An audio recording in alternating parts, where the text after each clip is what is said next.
Hi everybody and welcome back to Finding Fashion. Today we're joined by Amber Rapley, who is Social and Community Executive at Iconic London and a former Solent student.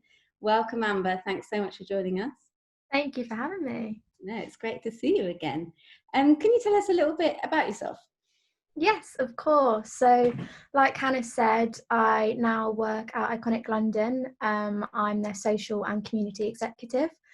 I graduated from Solent in May, and whilst I was finishing my FMP, I started doing some work for Iconic part-time. And then towards the end of May, they asked if I'd like to go full-time. So I became their brand love assistant. And then in September, I got a promotion to community and social executive.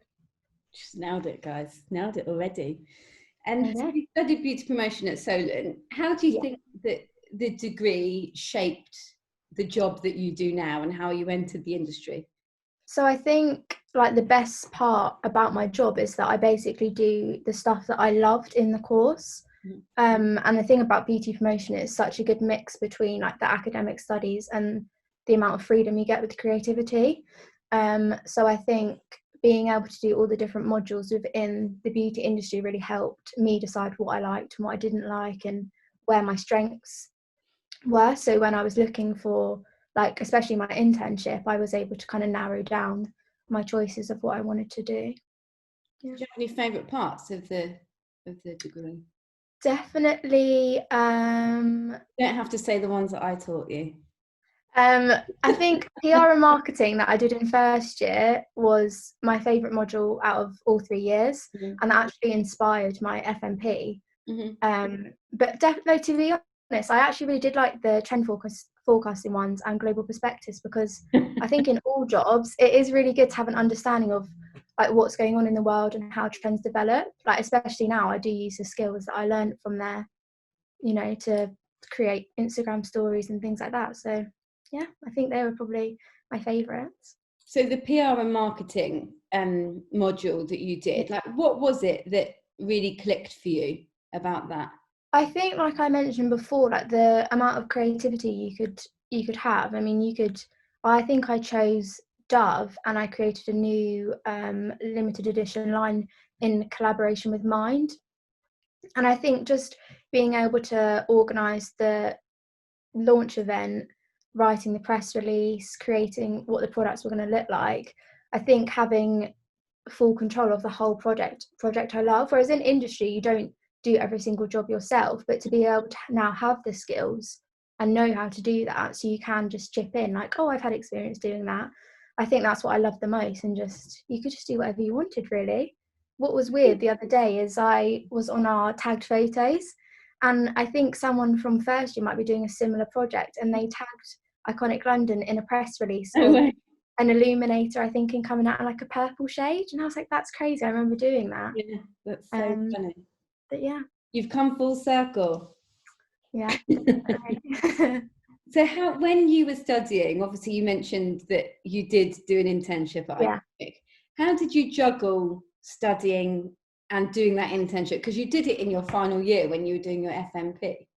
Oh yeah, so I interned with them during the summer of second year and third year, and then I mean, I guess I did well without sounding up myself, but I then got contacted in May when I was still doing uni. It was kind of stressful because FMP you put everything into, because it's the last thing that you do.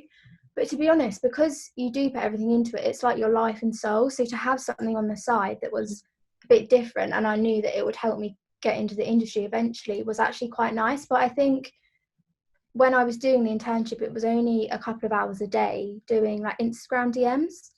So I just made sure I did an hour before I started uni work and like an hour after I finished, because when you're studying, it's good to have breaks. So obviously I did have breaks, so I just sat in front of the TV with a cup of tea. But the other breaks I had were working towards what I wanted to do eventually, which is like after uni. So yeah.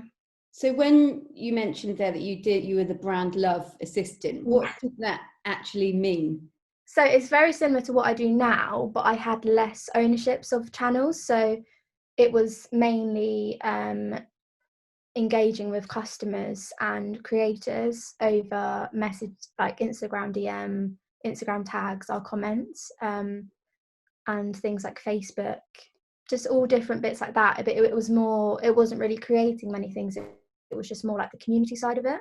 Mm-hmm. But yeah, that was mainly what my job was, because it was only a couple of hours a day, and it was when lockdown happened, the first lockdown, and things went crazy and people were buying so much more, so they just needed an extra pair of hands, really, just to make sure everyone was happy.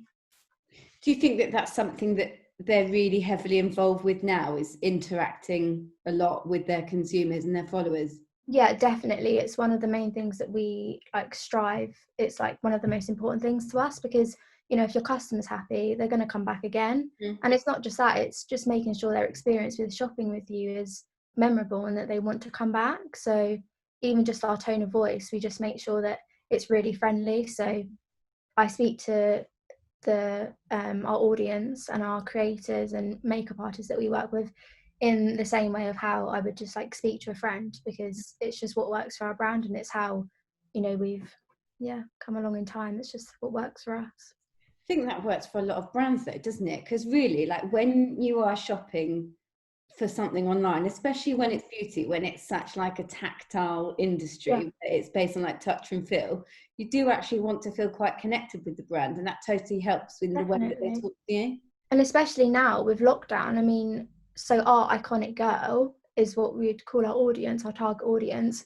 She, you know, she wants to go into Boots and she wants to go into John Lewis makeup core and look at and smell and see the products, but because of lockdown she can't really do that. I mean, there's not really testers out anymore either. No. But what we found is that through the way that we speak to our audience and the story that we tell on our feed, it's really helped in the way that they engage and are buying our products. So we don't necessarily need them to go in to where we're stocked. By the way, we're stocked in Boots now. They don't need to go and smell that lip gloss, because they're engaged with the story already, that they feel comfortable to buy it without having, you know, seen it in real life.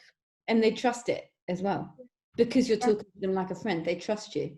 Yeah, definitely. So whilst you were interning, you were lucky enough to work on a catwalk show for Iconic London and University of the Arts. What did it feel like, and what did you learn from working at such a big live event? It must have been amazing. Honestly, I was petrified. I'd never been to London on my own. Really? Instead of getting the tube, so this was in the summer of first year. So I've done lots of different bits of Iconic, and this was in the summer of first year. And I went off on my own. Instead of getting the tube, I got the bus because I thought it was going to be easier. Don't know why. I just remember walking down, seeing all these models, these beautiful looking people, and I was like, I don't even know who I'm looking for. I had no idea who the people who I was working with looked like. And I just found some around and I was like, oh, excuse me, I'm here to help with Iconic London. And then I found the girls and it was fine, but it was crazy to see it in real life. I mean, you see it like I used to watch Britain's Next Top Model and like seeing them backstage getting ready, and it was crazy. And to be honest, like the work that some of the students had produced was amazing. So the whole experience was such a good day, but it definitely taught me like to be more confident in myself, because I was so nervous and I wasn't going to go. But one of the girls that I met there, she's now like my second boss. So if I hadn't have gone and if I hadn't have made such a good impression, then I never would have, you know, got my internship. So how do you think you did make a good impression? Like, what were the key attributes you think that you need to do that? I think definitely being kind to everyone. Just anyone you meet, you don't know who they are. I mean, I could have met the CEO and I wouldn't have known who she was. And just making sure whatever job you're given, whether it's big or small, just to make sure you say yes to it. I mean, if you hear someone say, oh, I'm so tired, we all know what it's like when you need a caffeine boost. So just say, oh, do you want me to go and grab you a coffee? Or, oh, have you got water? Or anything like that. Just always to be there to lend a hand. I think at one point I got so busy and they were running a bit behind, and I was like, there's no reason why I can't prep these models' skin. I've had experience with it at uni, and because we did that makeup module in first year, I knew to ask them if they had any allergies or whether they minded me using my hand on their face or if they wanted a brush. Like, just make sure that you're always proactive and just there to lend a hand. It seems scary, but they'll appreciate you offering rather than you not. So. And they can always say no. They can always say, you know what, no, I don't need to do that, but can you help me with... Yeah, exactly. Can you go and find this person? Or and you earn like so much kudos and respect by just showing willing, don't you? Because so many times I've like experienced like interns and, you know, they've thought that they're too big for it, or and actually it's just showing willing, and like you say, being a nice person. And I mean, I was so nervous to even say to someone, do you want me to go and get you a cup of coffee? But to them, that's like, oh, of course, I'd love you to go, or I'd love you to go and find me this model. It's such a small thing, and it seems so big to you to put yourself out there, because you're like, what are they going to say back? But people love you offering to help and be kind. So I would just say, make sure, those points. Work hard and be nice to people. Definitely. Have a smile as well. Everyone loves a smile. That always helps. So as social and community executive, what are your main responsibilities? Like, what does a day look like for you? Okay, so a brief overview of my job, then I'll go the day-by-day routine. So I own Pinterest, TikTok Reels, Instagram DMs and Instagram Stories. I share that with another colleague. But I spend a lot of my day interacting and engaging with customers, creators, influencers and makeup artists. I also create briefs, so when we want to work with, so for my social team, well not my social team, but for the social team, when we want to work with an influencer or creator, I quite often get asked to create a brief for them, so what products we want them to use, what story we want them to tell. And actually that's one thing that I've really taken away from university. Although it's such a faff making your like projects look nice, the experience that you get from doing that, people from other bits of the team in the business ask me to create briefs for them, because I've had so much experience making things look nice and aesthetically pleasing that people love that. You're more likely to look at a nice presentation of a brief that's pink and got little stars in the corner that you are a blank piece of paper with black writing. So but to be honest, because it's such a small brand, there's no real boundaries of what my responsibilities are. Like, I'll probably get some random job thrown at me tomorrow, like, can you message this person and ask if they've got this? Like the other day I had to go and find a cookie creator because we want to do a giveaway of some cookies, you know what I mean? It's kind of crazy. But so I normally in the morning check over our Instagram DMs, just make sure everyone's happy. I then send those off to customer service if there's any flags, if anyone's got a faulty product or something, which doesn't happen often, I'll just point out. And then I will, like everyone, go through my emails, see if I've had anyone contact me if they want to work with us. I'll then reach out to people, see if they want to work with us. Lots of different things, to be honest. It kind of changes every day. Every day's different, but it's so fast paced. You never know what's around the corner. So I'm always got something new on my hands.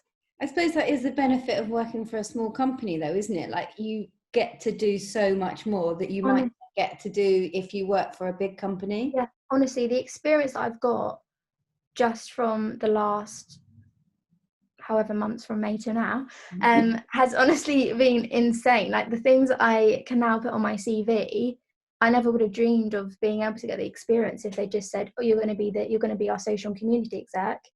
It's way more than that, because I'm helping different teams and doing this and that. So I definitely think that is a bonus of working for a smaller brand. It might not be like Vogue or Harper's Bazaar, which obviously they're different, but it's still known out there. And but it's very exciting. Every day is a new day. It's good.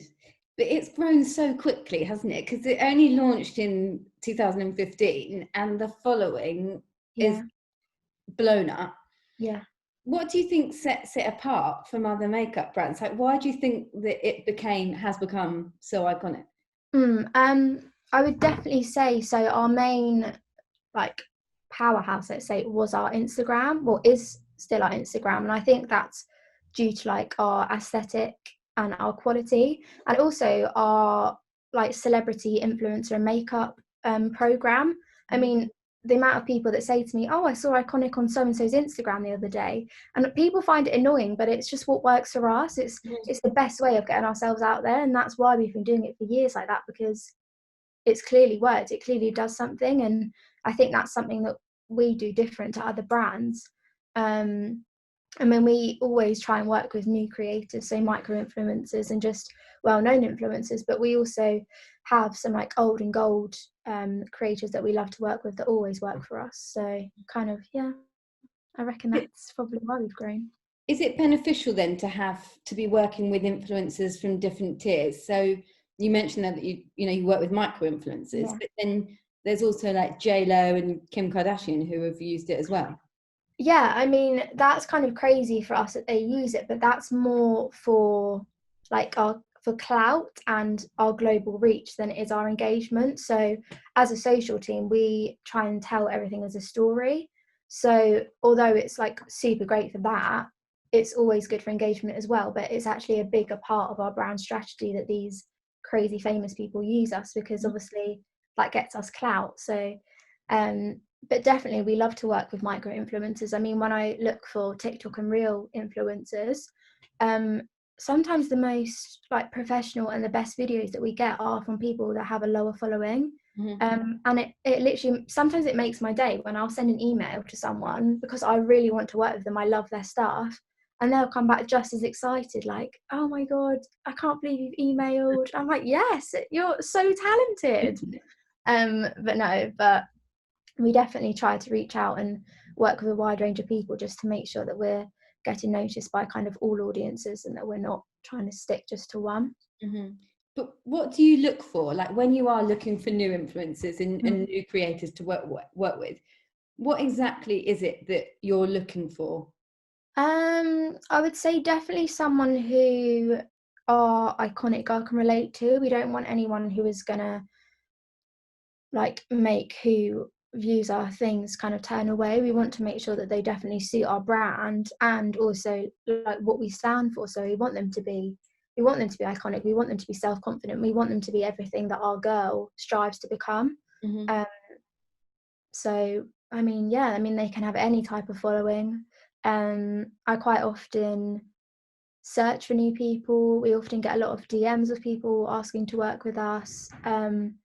But we also have like a blogger team who a lot of the time have say over who we work with, and then our social team also has different people who we work with, but sometimes we like work with both sides. But there's no real like tick list, like they have to have this many followers, they have to look like this, they have to do that. It's kind of whatever fits really. I mean, we often have different campaigns, and if they work with the campaign and we think that they're going to be good, then we reach out no matter what they're following. They could have 3k followers or 100k followers. So good to have so many different people that people could relate to, isn't it? Yeah, because I mean, I'm in the target age of the iconic girl, and I would prefer to see someone with 4k, because I would be like, well, although they might want to be on our channel, they're not going to want to risk using something that they don't like because their followers aren't going to trust them. Yeah, it feels so much more authentic, doesn't it? It does, yeah. I kind of always think, when I see people who've got loads and loads of followers like using something, I don't believe it as much. Whereas when it's on a smaller influencer, smaller following, I think, oh, they must actually like it. I think that's, a lot of people have that like thought as well, because a lot of big influencers and what are they called, reality TV stars, a lot of the time do ads for us, but that's actually down to like them often wanting to, because they do use the products. We don't really go out to anyone who doesn't actually like the products, because it's just a waste of time for us, because you can tell. I mean, it's very obvious if these car air freshener ones or teeth whitening, come on, do you actually use that? No. No.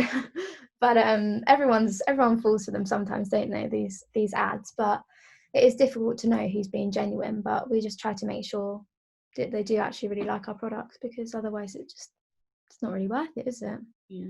And you talked about iconic telling a story, and you're really, I've swatted up, and you're really about kind of creating fun, like rebellious and, you know, iconic makeup. Mm-hmm. But when you're talking about creating that story, like, how do you get that story across in all of your brand messaging? So, like I mentioned before, it's definitely in our like established tone of voice and our aesthetic. And also the content that we put up. We don't no longer do like pretty makeup flat lays work for us. They do well, but they're not enough anymore. So, for example, in the summer we had some of the girls in the office came up with a trend called dolphin skin, and it went crazy. And on our feed, so our Instagram feed and our other social platforms, we were posting content that wasn't just the makeup that you need to use that, but the lifestyle that goes along with it. And I think that really helped to connect our girl to the idea of having dolphin skin, really. I mean, it wasn't just the makeup that she needed, but the life that she'd also be living if she used those products. Yeah. So do you use, I mean, if we talked earlier about how amazing it is to be connecting with the audience, and it's not just about kind of going into store anymore, but about telling that story and getting them involved. Are there any like key initiatives that you guys use in terms of content and social which really do push that user experience? Yeah, so we over the last year we've been trying to improve our like 360 presence online. So, you know, when you go into a shop and you go to check out and there's all the little like travel samples on the side, like, yeah, I need a little powder. So I look at those like Pinterest, Facebook, TikTok, Reels. They're all the little things that are on the side and that add to the bigger picture. So Instagram is our main platform, but all the little ones around it kind of go full circle. So we definitely make sure that we create like a consistent and an immersive experience for our girl when she uses our social sites. Also, when we do like competitions, we make sure that we'll connect those. So a Facebook competition will say, go and check out our Pinterest channel and, you know, being the chance to win. So we make sure that everything is kind of linked. I'm trying to think what else we do. I mean, because I'm still quite new to the brand, it is a lot to get your head around and how other brands do it differently. But I would say probably our 360 presence is what really helps us the most in the girl having like an immersive shopping experience. Yeah. Do you think that they'll see value in kind of high street bricks and mortar? You know, that there's so many beauty brands now like Glossier, like who do pop-up shops. Do you think that that's something that Iconic would see value in doing, or do you think it's more digital? I don't know, you know, I would love for Iconic to have a pop-up. I think it would be great, and I think even in like Covent Garden where our office is, I think it would be great. We quite often, I mean, we haven't been able to do it this year, but I do remember last year around Christmas time, they went out onto the streets and they would go up to random people who they thought would be interested in the products, and they'd ask them a question. If they won, they'd get a free product. And I just remember seeing on lots of people's stories who weren't even connected to the brand. But I think a pop-up store would be great. But then it's kind of like the lipstick effect at the moment, where in a time that obviously there's economic instability, females are more inclined to buy something that is going to enhance their attractiveness, and they're more likely to buy enhancing goods. And there's like a decrease in them purchasing goods that don't enhance their physical appearance. At the moment, that's what we're witnessing, and that our Iconic girl was still buying even though she can't physically see it in store. So when this is all over, I mean, who knows what we're going to be doing next? I mean, we're not in all high street stores. We're now in Boots, and we're also in Harvey Nichols and other shops like that. But I definitely think a pop-up shop will be on the cards. I think that would be great. I did that for my FMP. I think I made up that there'd be a little pop-up stand. I think it's a great way. I mean, if I saw something pretty in the middle of the road, I'd put it on my Instagram story. Yeah, definitely. Yeah.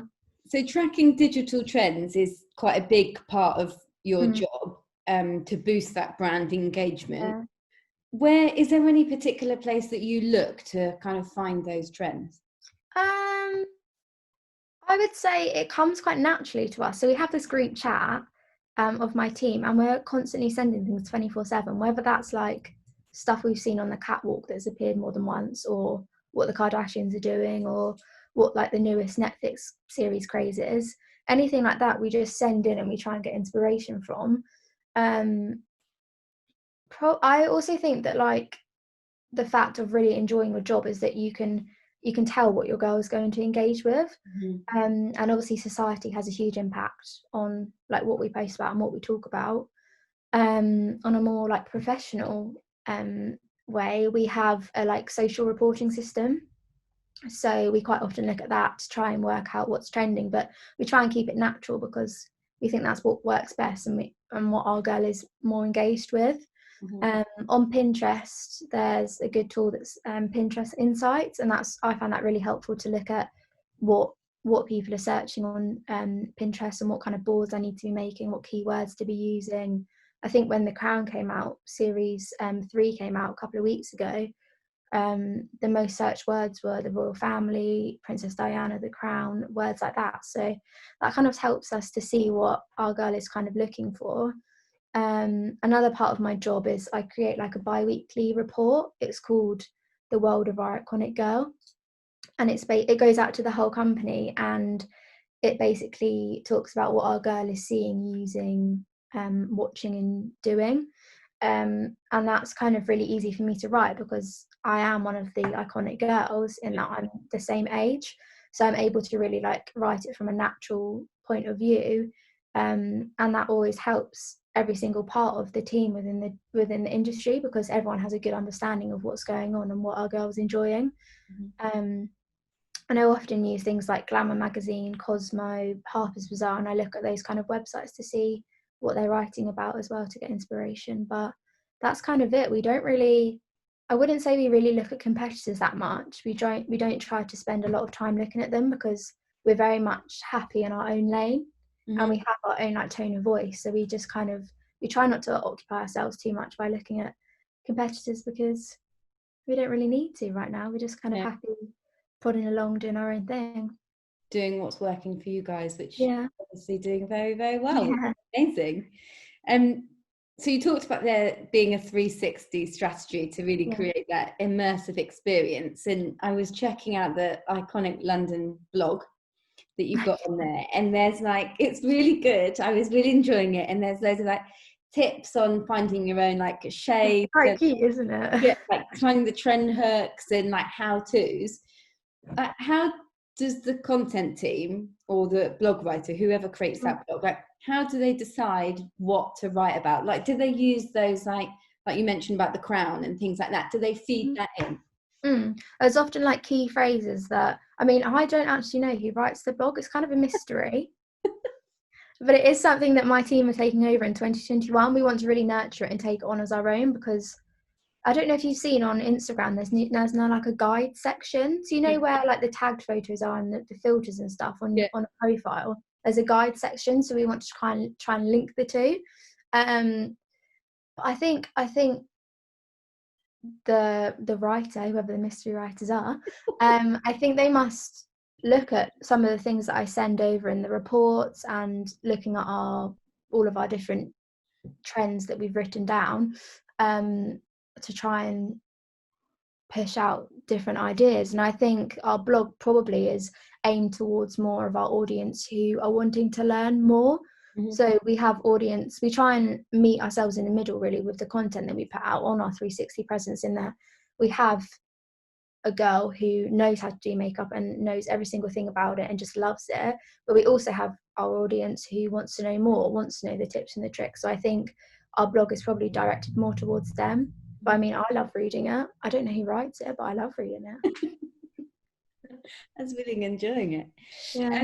So when you are like writing things, and you talked about kind of when you connect with your followers over Instagram and when you're writing social captions for Instagram and things, how do you go about getting that right tone of voice?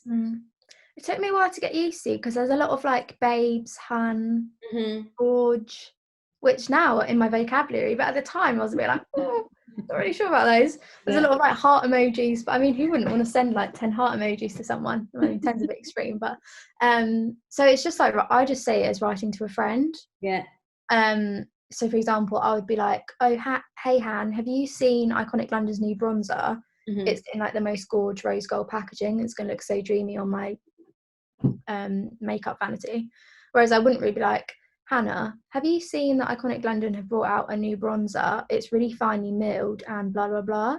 So it's just trying to make sure that we also love a pun as well. A pun is always in a caption somewhere, but we kind of just say what we want to say, and we try not to make sure we alienate anyone, and that we keep the tone of voice open to like all of our audience, rather than just, because we do have our iconic girl, but we've also got our iconic girl's mum or auntie who also shops with us. So it's kind of just finding the right medium, but also keeping it, fun. I mean, when you're scrolling through Instagram, you're more likely to read something that's got a couple emojis, a love heart and a twinkle, than you are something that just has a full stop. So making it more fun, because ultimately you do just want it to be fun, don't you? Like beauty. I love it. Yeah, like so when I post TikToks and Reels, I'll get the content in, and then on a Friday night I'll go through it, and then I'll write all the captions. So when it's ready to post, I just post and write the caption. But I love it. It comes so easily. Sometimes harder than others when you're a bit tired, but the puns come very easily to me. The one-liners are my favourite. So yeah, but it's just like writing to a friend, really. It's after a while you do get used to it. And the swing. And the key phrases are in your phone already. So if I apply to a customer that's just got a new product, I'll be like, enjoy lovely, and I don't really need to type it because it's just there. It's just already like written on my phone. Just press 2 buttons, a couple of emojis, and you're good to go. There you go. It's as easy as that. You make it so easy. And there's so many products on the Iconic London website. Like, it must be obviously like a playground for beauty. But what kind of training do you get about the new products? Because you're talking to the customer and you're writing about the products and you're featuring them on socials. Like, how do you get to grips with all the products? So whenever there's a new launch, so within our campaign, we have all these like packs, and in the pack will be information about the new products. So we work really closely with our NPD team, which is our new product development team, and we're kind of given like an almost handbook into the product. But basically, we kind of learn as we go. One of the really good parts of the job is being able to use the products, which I find really helps, like you said, to speak and promote them, because I love the products. I mean, it's one of the best jobs in the world to be able to say that you actually love the products. But it feels so much passion when I'm talking to customers, creators, and writing captions, because it sounds a bit cringe, but it does actually come from the heart. I mean, I love the products, and I've used them ever since I even started working for Iconic. So I definitely would say that we do work closely with the team, and I mean, it kind of learn as you go, really. You will learn what people like to hear, what people want to know more about the products, and you just kind of go along with it. Such an amazing company to work for. You've been really landed on your feet there. Not without a lot of hard work. I do count my lucky stars every morning. I bet. Like, must be so much fun. Yeah. And so it's obviously you're working at home at the moment, and I think for a lot of students now it is like harder than ever to secure a job and to get internships, because obviously there is that greater focus on working from home. And from your experience, like, what are companies looking for when they're offering those working from home opportunities? Well, I actually think going to university stands you in really good stead from a working from home job, because you're already self-motivated, because we learn that you have to be. You're good at teamwork, because we have to learn that we work in teams sometimes in some of the modules. Your communication skills, I mean, in first year you're in a course of people you've never met before. So I definitely think those three like personality traits are really good, and I think that companies really look for those. I'd also say being adaptable, because obviously you are working from home. Trustworthy and reliable. I mean, literally on my first day of working from home, I got the password to our Iconic London Instagram account. I mean, you have to be trustworthy, otherwise, you're not really going to get the job. But I do just think, like, just being confident. I do think working from home is very similar to being at university. You have to be proactive, but you have to find the right balance as well, because your boss doesn't want to be working with someone who's spending all this time when they shouldn't be out of hours, because they're not going to get the best out of you.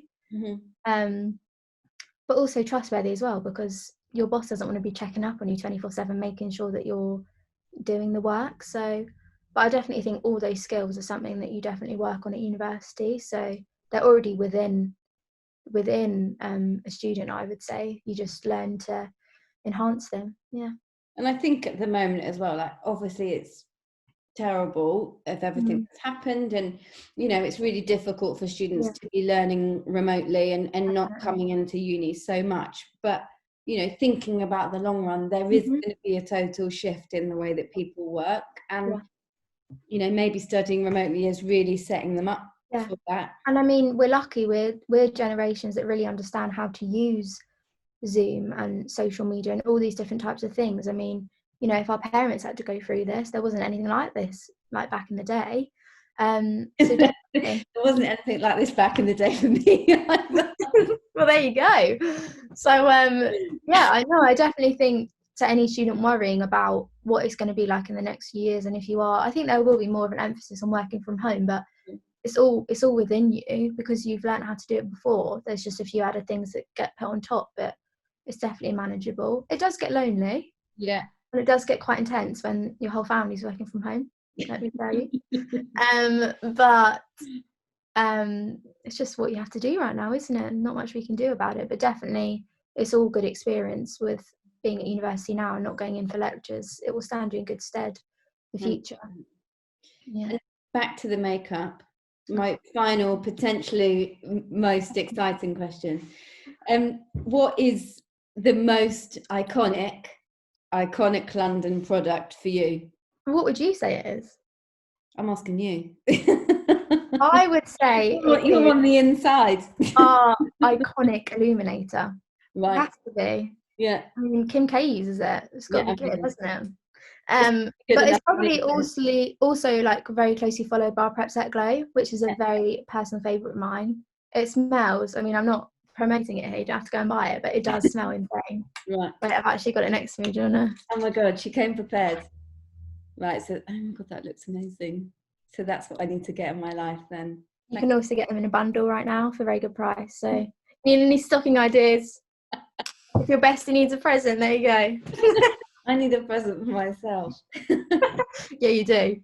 Definitely do. Excellent promotion there. Well done. You've nailed it. What can I say? Hope I get a bonus this year. Well, thank you so much for joining me. Like you're a true inspiration for the students at Solent now, and it's obviously amazing for them to hear from someone who studied on the course that they did, and that the path is there for them to follow. Definitely. I mean, I never would have thought that I'd end up here a few months after, but it does just happen, and keep on dreaming. That's it. The dream was still alive. Definitely. So again, thank you so much, and hopefully we can see each other soon at some point. Hopefully. But yeah, thank you so much again, and I'll catch up with you soon. Have a good Christmas. All right, yeah, you too. Bye. Bye.